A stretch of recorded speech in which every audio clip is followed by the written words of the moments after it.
I am the host, Li Yang. Welcome back to Taxi Lab. In the last episode, we finished talking about the survival picture of Japanese taxi drivers hidden behind their decent appearance. Today, we will turn the lens to those ordinary people behind the steering wheel and talk about the warm little stories they left in the crowded city traffic. The graduation photo on a Hiroshima dashboard. Many tourists taking taxis in Hiroshima have seen a graduation photo of a young girl pasted on the dashboards of many drivers. A passenger once got into a taxi driven by a former engineer late at night. The car had been driving for a long time. Before she couldn't help but point to the photo and ask the driver if that was his family member. The driver nodded with a smile, saying that he used to be a high-tech mechanical engineer in manufacturing. When his daughter was in college, she chose the exact same major as him.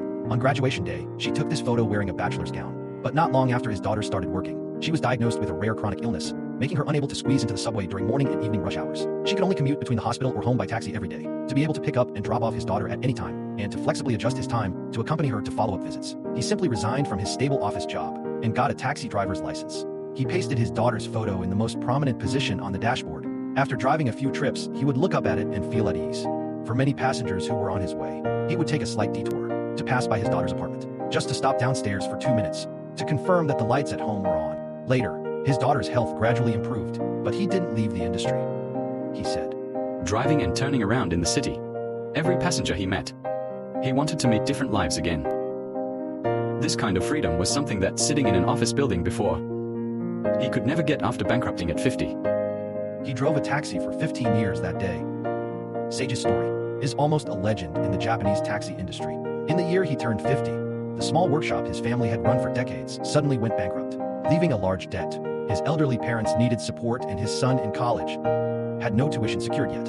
Having no special skills, he stood at the crossroads of life, almost with nowhere to turn. Finally, he chose to take the exam for a taxi driver's license, becoming a rare young newcomer in the industry. On his first day on the job, he was so nervous that he couldn't even read the navigation properly. Because the elderly lady in his car saw he was a novice, she didn't rush him along the way, and she kept comforting him. "Take your time, we are not in a hurry." At the end of the operation that day, he sat in the car, counting the money he earned that day. And tears almost fell, he said. He had never thought that when he was about to give up, it was the taxi industry that caught him. This drive lasted for 15 years, and in those 15 years, he carried more than 40,000 passengers. He saw office workers crying on the roadside at 3 a.m., young people rushing to see their relatives for the last time, and also met elderly people whose homes were clearly just 2 streets away, but who specifically asked to take the long way. Later he found out that the elderly man's spouse had just passed away, and before, they would walk that road every day during their walks. He just wanted to accompany his spouse through the familiar scenery once more in the car. That day he wrote in his diary, "I used to think that no profession is noble or humble was just empty words. Until I drove a taxi for 15 years, did I realize that every road you are on is a small part of someone else's life. When you deliver them safely to their destination, you are building a small bridge for their lives." He still remembers that one late night when he was finishing his shift, a regular passenger stuffed a warm rice ball into his hand, saying that "You're still driving this late. You should also eat something hot."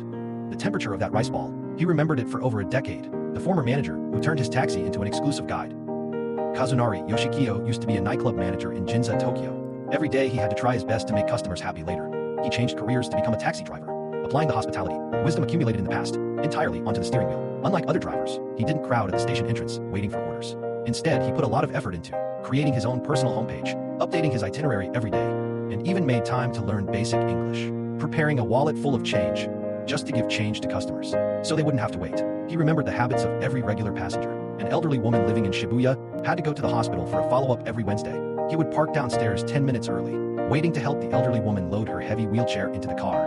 When meeting foreign tourists traveling to Tokyo, he would purposely detour to old shops frequented by locals, telling them where they could eat the most authentic eel rice, and in which alleys old bookstores open for decades were hidden. Before coming to Tokyo, many tourists would specially book his car in advance. He had too many repeat customers to schedule. Someone asked him, "Driving a taxi is much more tiring than being a manager before. Why have you been able to keep going for so long?" He smiled and said, "When I was a manager before, customers would leave after drinking. Rarely would anyone remember you. But driving a taxi is different. You safely deliver customers to where they want to go. And the next time they come to Tokyo, the first person they think of is you. This feeling of being remembered by others is more comforting than earning any amount of money." These stories have no grand dramatic plots.